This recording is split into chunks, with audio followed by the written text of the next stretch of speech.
Good evening, ladies and gentlemen. Coming to you live from our comfy couch here in the outskirts of it's the Gaming Saloon Reviews for May 4th, 2024, which host Peacemaker 2448 and wrap it up so long.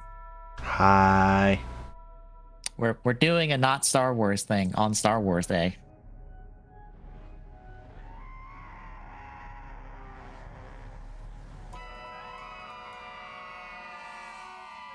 Yeah.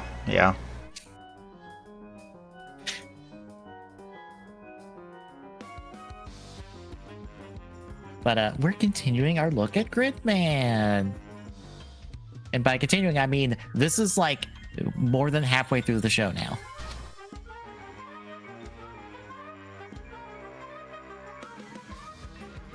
We have exactly 4 episodes left after this. Doesn't it feel nice to have like such a short episode to run through real quick? Yes and no. Because I also feel like that's part of... That might be part of the reason I can't get fully into it. We're trying to smash cut so much information so quick. Yeah. And I think that's kind of making the opposite happen for me. Usually stuff like that I'm fine with, but this time I'm like, okay, wait, come back here, explain. Okay, I will say this. There is one part in these 4 episodes that I don't think the show will ever explain because it is partially predicated on prior knowledge of the source material. I feel like it's just a case of it's moving so fast that really this...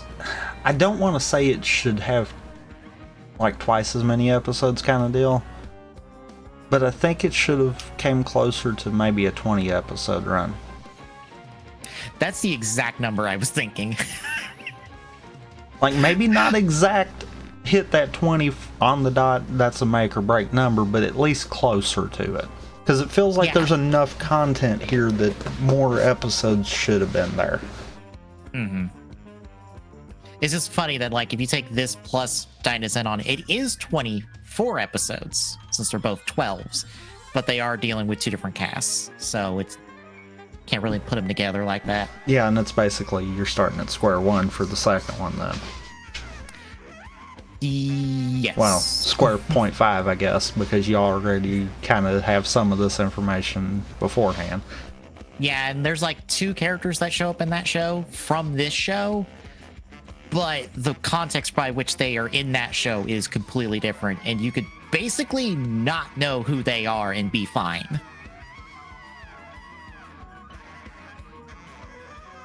Not to mention, I'm not going to get into it, but in light of some of the stuff we learn in this batch,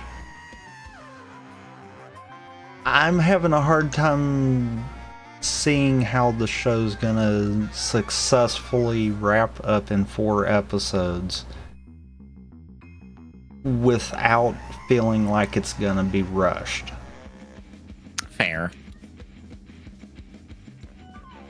That's where I'm kind of sitting at with it. Yeah. These 4 didn't feel as rushed as the first 4. But at the same time, I'm sitting here looking like, okay, if we had this kind of pacing all the way through, no, we needed more episodes. Mm-hmm. I think I've said this before where I feel like Dynasty is the better show, just because it feels a lot more honed in and like it has 12 episodes and it makes damn good use of that 12 episodes.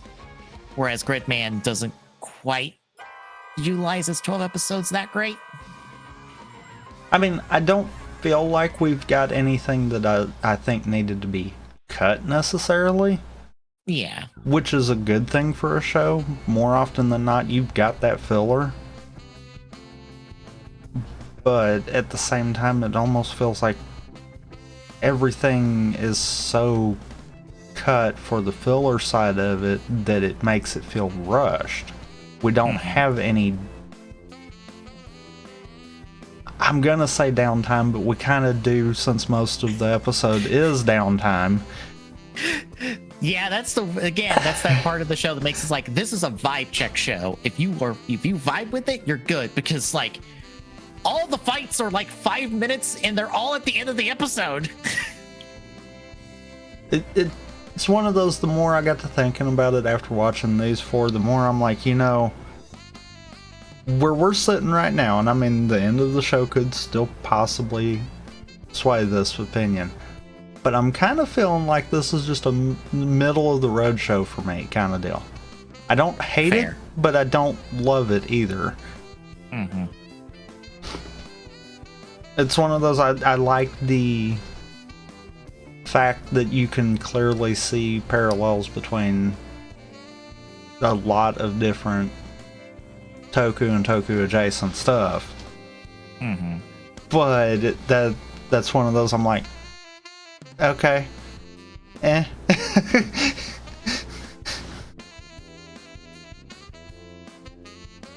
I can honestly say this much. I feel like I'm a little more invested in this than in Gotchard at the moment.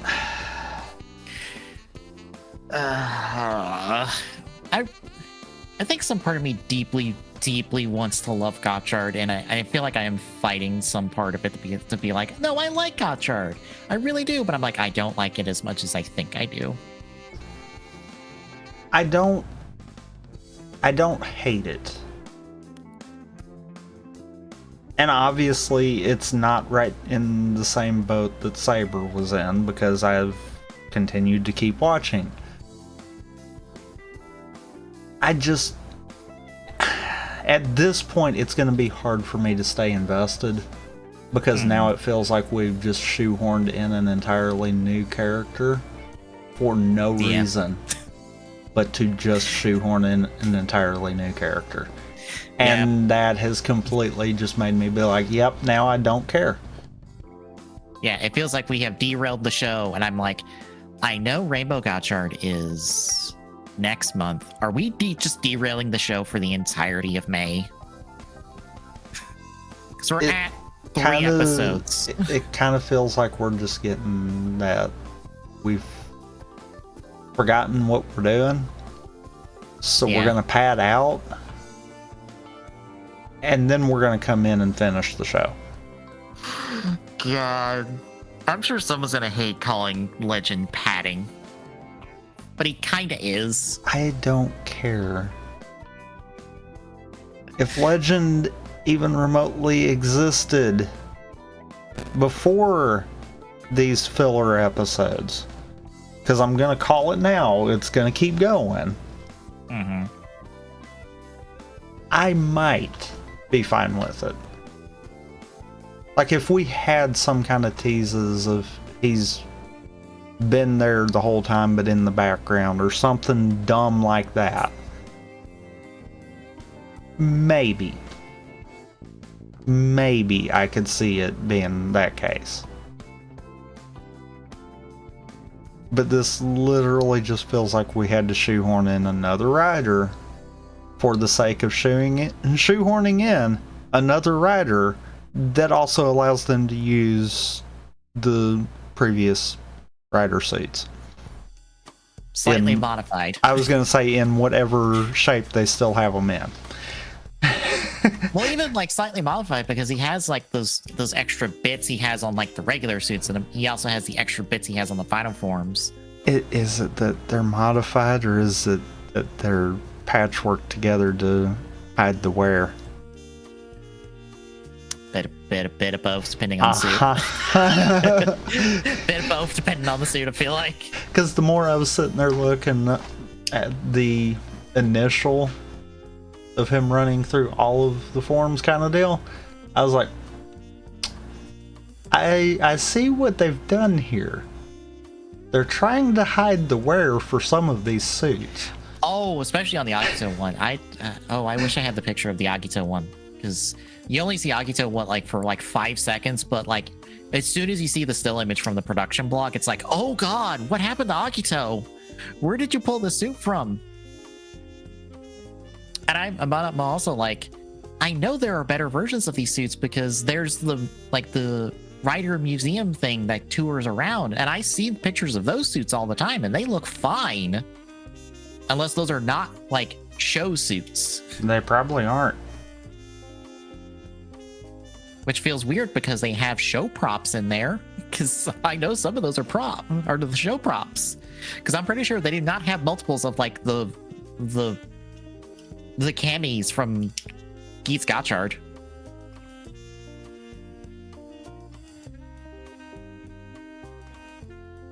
Okay, yeah, there's the Eternal, the Piss Eternal. Where's the Yakuza picture? And I also forgot that Zenon showed up this past week, and I'm like, oh god, right, Zenon showed up for no fucking good reason to promote his fucking stupid ass specials.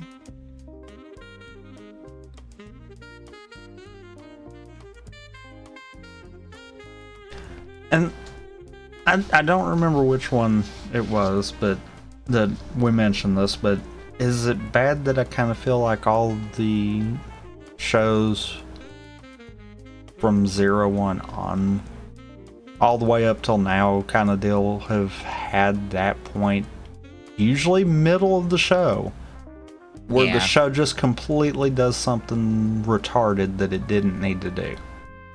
Yeah.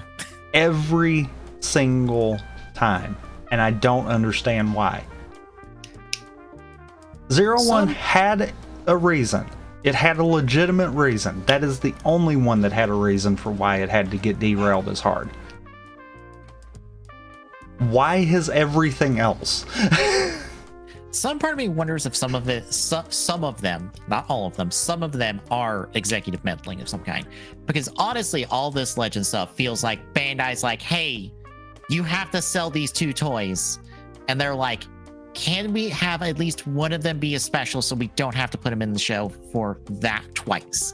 And they're like, okay, cool. But they're like, no, you have to put them in the show for the second one.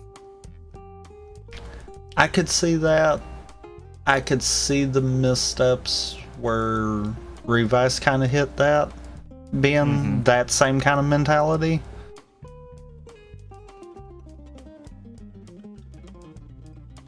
Like all the over demon stuff. Yeah. That feels like executive meddling in so many ways. I'm just like, this doesn't need to be here.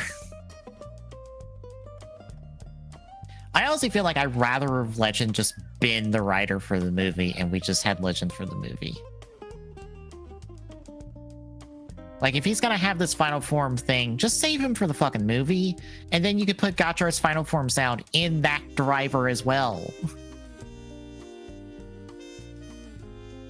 Or do some kind of something interesting with it. Yeah, because if you're gonna make these episodes be focused on Legend, then do something fun with it. Make it some kind of, I don't know, some kind of Kimmy that deals with time, and that this kind of causes them to be dropped in a different timeline or something. Make it completely removed from the main show. Don't make it part of the main show. That's where the problem, I feel like, is. I find you say that hilarious because there is a Kimmy that lets Gotchard time travel. Do something like that. Make it a completely different timeline or something where he winds up being dropped there. Legend's the only writer in existence, and you got all these others that are trying to be the villain writers. Problem solved. Then you can completely ignore the fact that these episodes exist if you don't want to acknowledge them. Yeah. It also doesn't help that I just look at Legend and I'm like, hey, you're like Decade and DN's love-hate child that are just, that's just what you are. There's not a whole lot else to your character because we don't get enough time really to get into your character in the special. He is Decade 2.0. Yep. To this, I say, why didn't we just have Decade show up in the show? They technically did in the special. He did a vocal cameo for the special. It's one of those. Why didn't we just have him show up in the show? That would have went far better. Yeah.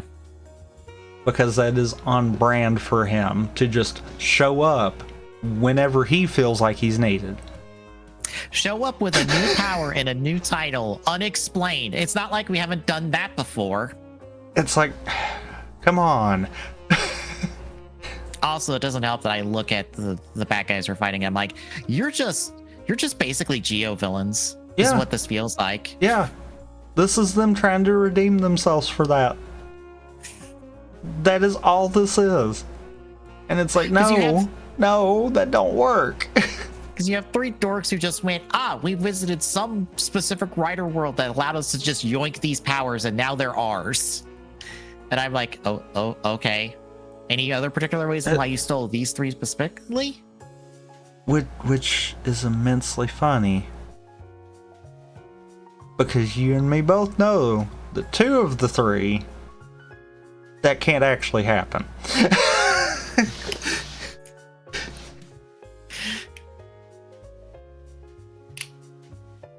Yeah.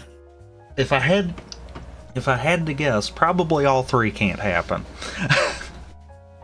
Yeah, because Dark Kiva, the Kivat, is it the second or the third? The bat is sentient. And I believe you either need Fangire blood or you die trying to use Dark Kiva if you don't have Fangire blood. And then Eternal, I'm like, okay, so you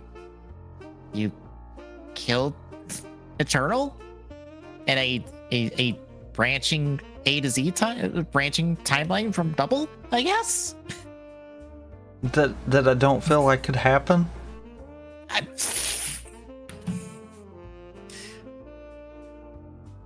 And we know the glare driver only works for certain users, so how does that work?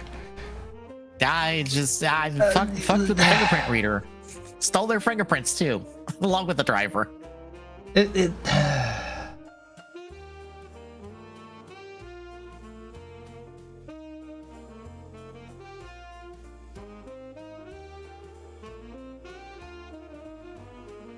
I think that's the other part that kind of just aggravated me on that one too.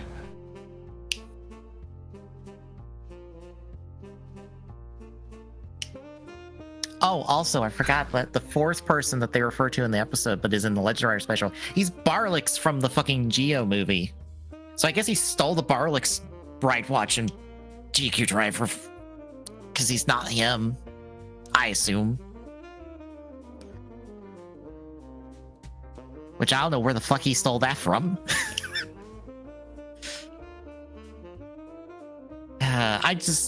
Some part of me wonders how long they gotta keep this going, because like I would have been okay if this was 2 episodes and then Legend fucked off after 2 of them, but now that it's confirmed to be at least 3 episodes, I'm like, why is 3 episodes? Why couldn't Legend just show off his fancy final form in the 2nd episode and then fucked off till the movie? Like, he could just show up for the movie. But no, he's around for 3 episodes because I guess it's mandated that he has to, like, use it for 3 episodes. At least. Probably more than that. Oh, God, if it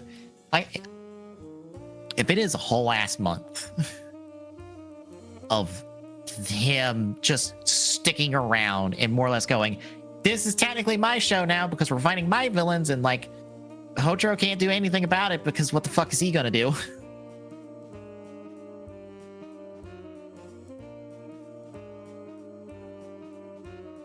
Anyway, let's talk about something better. Shall we get in the Gridman?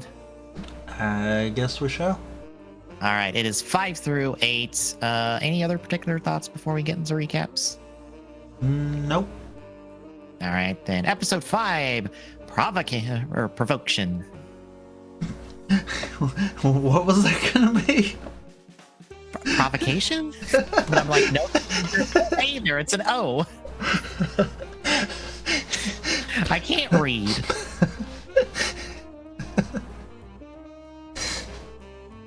Look, I already established that when I was talking to my mom. We were deciding on stuff for tonight because I was reading the dates for the meet we have, and apparently I read the packed by date instead of the best by date. Well, I mean, to be fair, that's kind of their fault for putting both. Well, apparently it's from this one place that packs them fresh, so they do both. Apparently they're like right next to each other.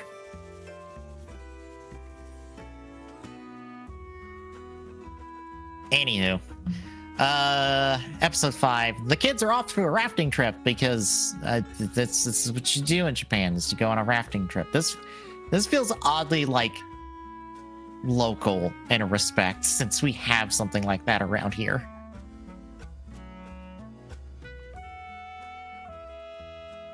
Yeah.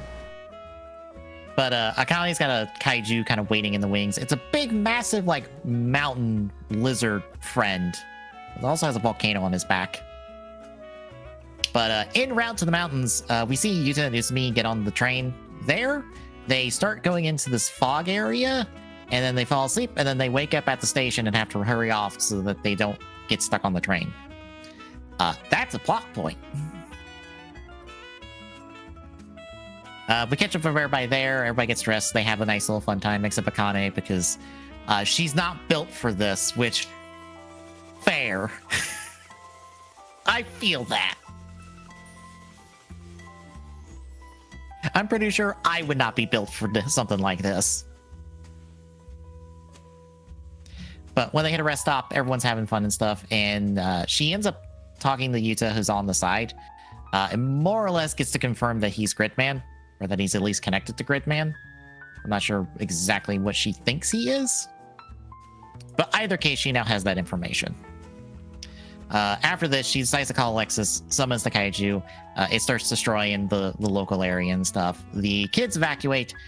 Rika heads with the boys afterwards, and apparently of the 3 of them, Rika's the one not able to do a long run. Which is funny because they're making fun of Utsumi and his like flabby body the entire episode, and it's like Rika's having trouble keeping up with the 2 of them. Apparently she doesn't do cardio and the other 2 do?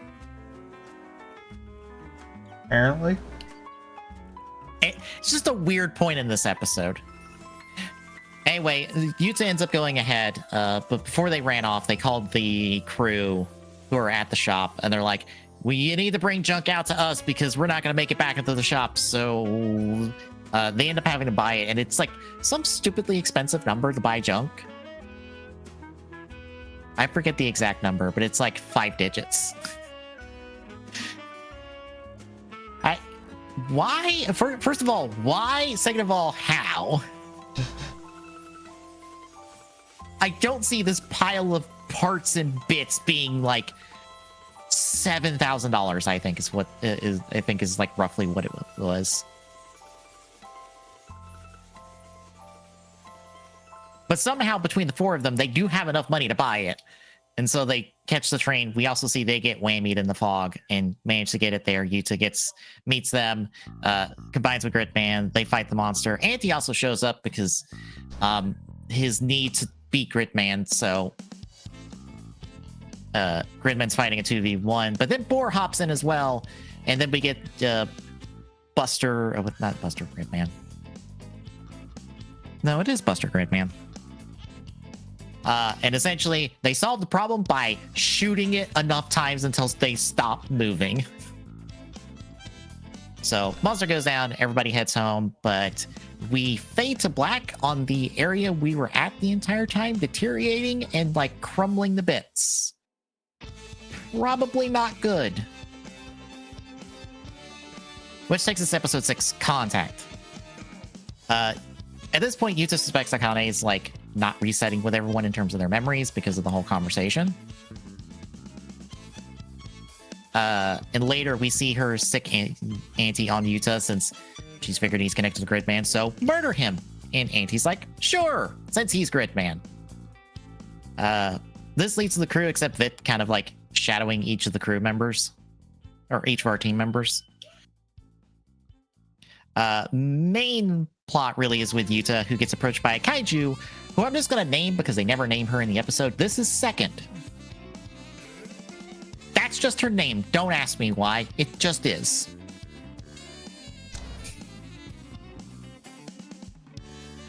But she's a kaiju that's not from this world, or from this place is what I'll say. She's not from around here. And she is able to like take Yuta on the train and also wake him up in the fog and show him that, hey, by the way, there's nothing outside of your town. Like nothing. It's the void. Because Akane made this town and makes the kaiju and does as she pleases because she's basically God.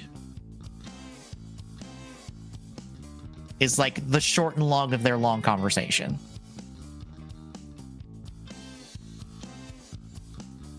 We also find out that she's kind of being manipulated by Alexis Grip for reasons we do not know.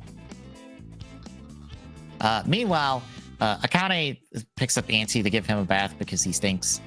She also gets a gift for Akane. Out of curiosity, did you recognize a pattern on that phone case she picked up? Or wallet, I guess. So, weird bit of trivia involving the character designs in this show. All of them have some sort of reference to a transformer of some kind. The main, like, human cast specifically are all based off the Shattered Grid Transformers designs, which are essentially mirror universe Transformers, where the Autobots are bad guys and the Decepticons are good guys. Akane's phone case has the Matrix leadership on it, or wallet has the Matrix leadership on it, because her design is specifically off Shatterglass Optimus Prime. Huh. And of course, Gridman's crew are the movie Dinobots because their lapels match up to the 4 of the movie Dinobots from the Bayverse movies.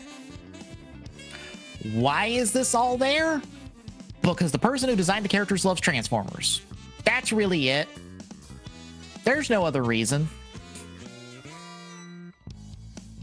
But yeah, the Matrix being on that wallet that Rika gets for Akane is kind of like the big, like, here's your connecting bit to tell you that everyone's a Transformers reference. Have fun figuring them all out.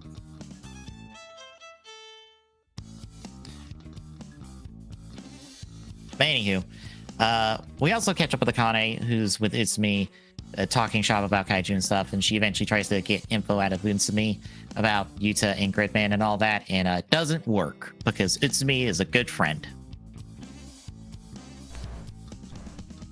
Anyway, Second drops off Yuta out back in town and pretty much says that the reason she's doing all this is because of a previous encounter with Gridman. And this is where I say, this show will never explain this. This is technically predicated on previous knowledge of the original series. Second is actually, I don't think she is specifically a character from the original series, but she is related to a kaiju that Gridman saved in the original series. And this is her paying Gridman back for saving her relative. This is one specific episode in the series. Literally one specific episode. That all this is predicated on. I don't think you necessarily need to know that because she more or less implies that specific line of logic, I think. But the details are there in a Gridman episode. I forget the exact episode number, though. It also doesn't help that I have not watched the original Gridman series at all, even though I like both of these anime shows and the movie. Anywho, as we head back home with Yuta, Anti attacks with his handheld chainsaw, which seems excessive, but okay. But Max is there to defend him, and Caliber runs off Anti. Seeing this reminded me that we never see what Vit's weapon is when he's in his human form. Because Max has like the mace hand, and then Boar just has a big old fuck you knife.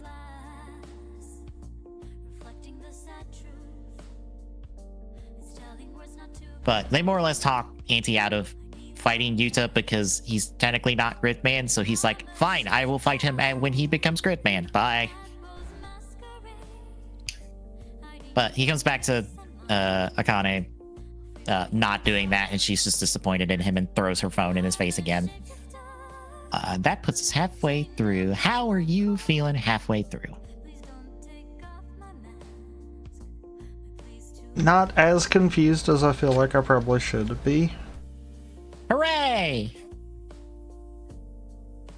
Because there again, as I said, kind of comes down to, you know, these four actually don't feel like we're speedrunning the show.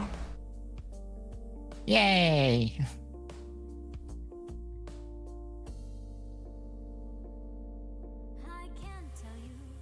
Also, even though we have one more to go, how do you feel about all the Gridman combinations and stuff? Even though we've got like 2 more technically to talk about. Wait, 2 more? Yes. Do we not get that? No, we don't. Okay. Yeah. Yeah. Yeah, you're right. Yeah. I was like, wait a minute. Don't we get that one now? No, we don't. That's No. next one. Okay. Yep, Jet's next episode, and then Full Power is the last episode. I mean, to be fair, I kind of like each of them because it feels like they fit with what we're seeing being the combination. Yeah.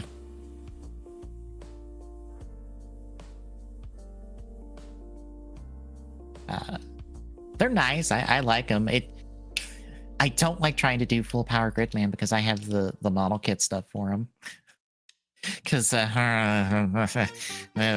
a little finicky to put them all together, but individually they're perfectly fine.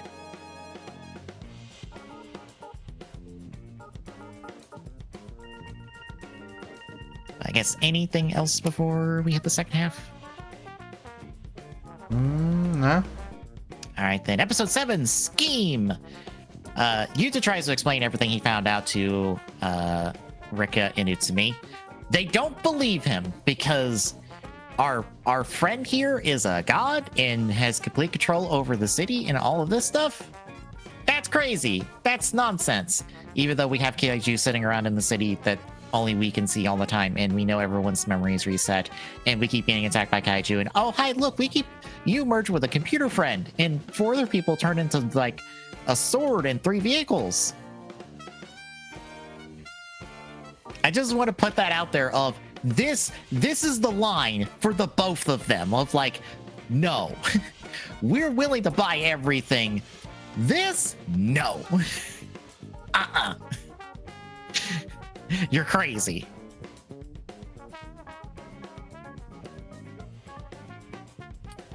But after they do this meeting, Auntie shows up to school, kind of attacks Yuta, and then fucks off. Is just like, I will attack you as Gridman. Bye.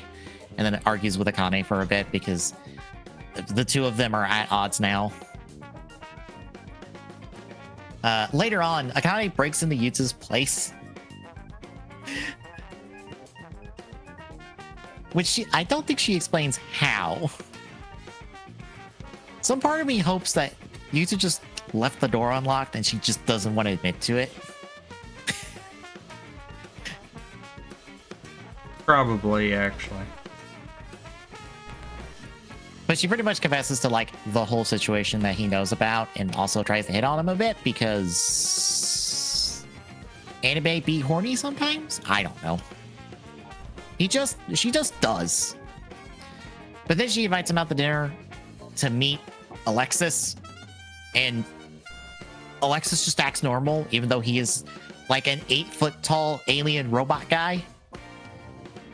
Also, the guy running the restaurant just like, all right, customers, cool. Doesn't even bat an eye at 8-foot tall robot alien guy. Not one bit. Even though, as we see next episode, people can see Gridman's crew now, even though I think a previous episode implied that nobody can see them. Or at least nobody was really, like, acknowledges them.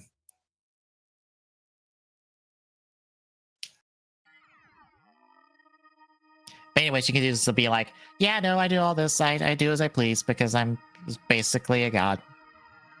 And Yuta gets alerted to a kaiju being attacked, and Akane's like, there's no kaiju. I didn't unleash a kaiju. You're fine. But Yuta goes out to go fight it, and Akane goes out to the restaurant, sees it, this floating little, like, needle rejuvenating alien thing, and is like, Alexis, I didn't send that. What the fuck, Alexis? So it turns out Auntie set this one up because Auntie hates Gridman more than her, and he's like, all right, that's cool. That's enough. That's enough of a reason to make a kaiju happen. But Yuta gets back to the shop, combines with Gridman, tries to fight it. It's too fast. Vic gets called in, so the two of them go jet mode. They blow up the thing and find that it's floating in the sky. But as they're going up to fight the kaiju up in the sky, where Auntie is as well, they also find that there is a city upside down in the sky that is like all like these red, blue, yellow, and green lines all over it. Which no one has any idea what the fuck this is.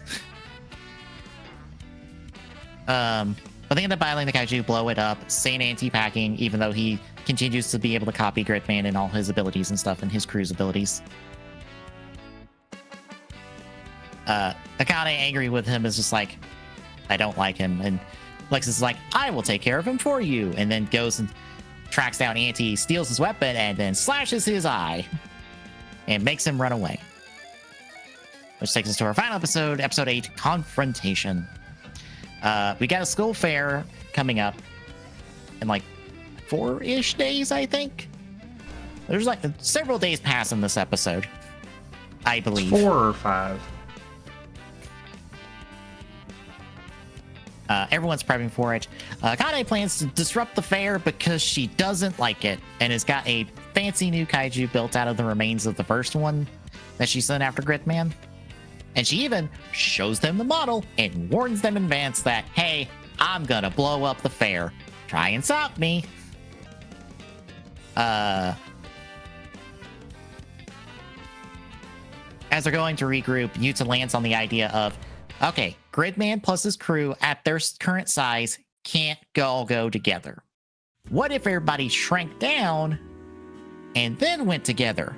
Then they can all combine. I love how we drop this halfway through the episode and don't touch it until the end. Just randomly touch this. Yeah. But later in the meeting, it's me and Rika are butting heads because Rika's friends with Akane and doesn't really want to fight Akane. But Utsumi's like, no, we have to fight her. That's how this goes. More or less going, this is how the Toku shows go. We fight bad guy. Akane is bad guy. We have to punch the bad guy at some point. Rika's like, no, I don't want to. Why don't we talk to her? So they end up butting heads and Rika heads out. Utsumi, to his credit, feels bad about the situation. It's just like, I said some stupid ass head ass stupid shit. I'm sorry. They do try to talk Akane out of it, but she's like, nah, bite me.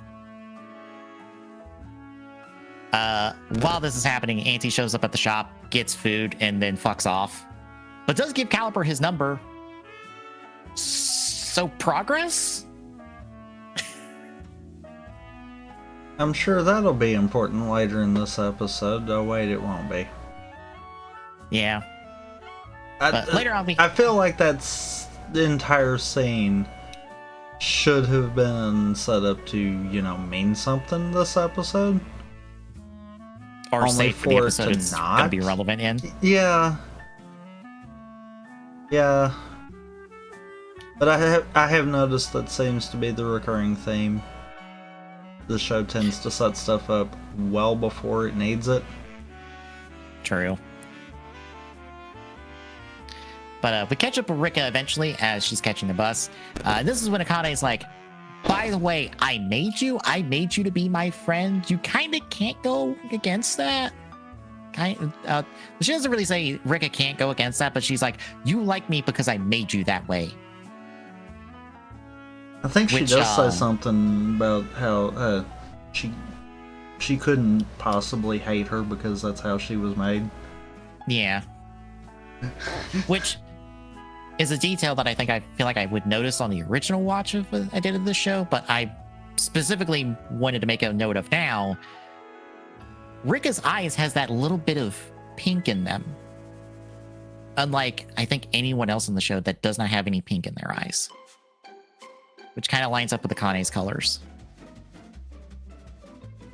I assume that's an intentional detail. Probably.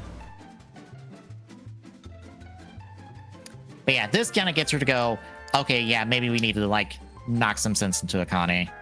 And she wants to apologize to me, like, the next day. Which, that conversation she has with Yuta about this also prompts Yuta to go, oh, I know what we can do, and heads out with Gridman early before, like, Akane can launch the kaiju in order to force the school to evacuate, thereby protecting everybody at the school. But then Akane launches the kaiju, then the whole crew comes in, and then we get full power Gridman, which is Gridman with all his friends equipped to him, and now he's basically a giant robot.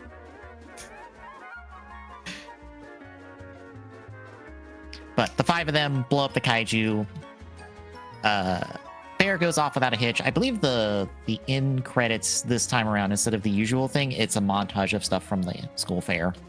Which, apparently, Yuta, Rika, and Itsumi are running a cross-dressing maid shop, I think?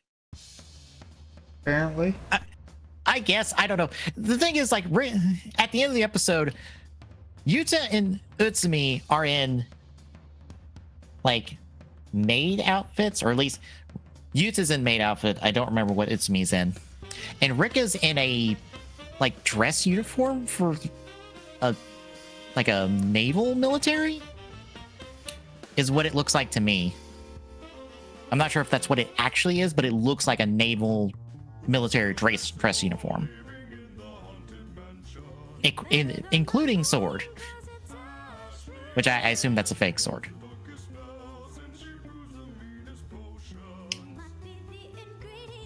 Unless she got it from Caliper, which some part of me would assume Caliper would be like, oh, you need a sword? All right, here's one of mine. Yeah. Anyway, it goes off with a hitch, but we catch up in the episode with Akane kind of wallowing in her room because she hasn't been able to really beat Gridman at all. And then Alexis is like, don't worry, you've got the potential. I believe in you, which is not foreboding at all. This 7-8 foot tall alien robot guy in the middle of her just blacked out room telling her that she can do a good job. So we are more than halfway through the show. How are you feeling? I mean, I still stand by what I've said at the beginning. I'm kind of in the meh state with it because it feels like we've got way too much to resolve in 4 episodes. Mm-hmm.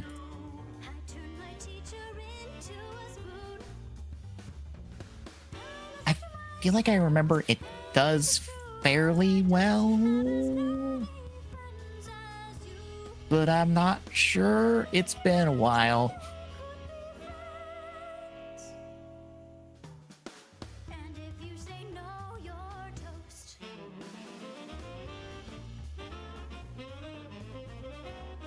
One of those, I don't think it's gonna fall flat. I just have to wonder how rushed it's gonna feel. Mm-hmm. I don't know. I don't remember. Well, I guess we'll find out in 2 weeks because we're picking the show back up to end it off in 2 weeks. But between now and then, tomorrow we finish up the archipelago, maybe. It's being very mean. What do you mean? I've only been BK'd twice for most of the stream. I was about to say.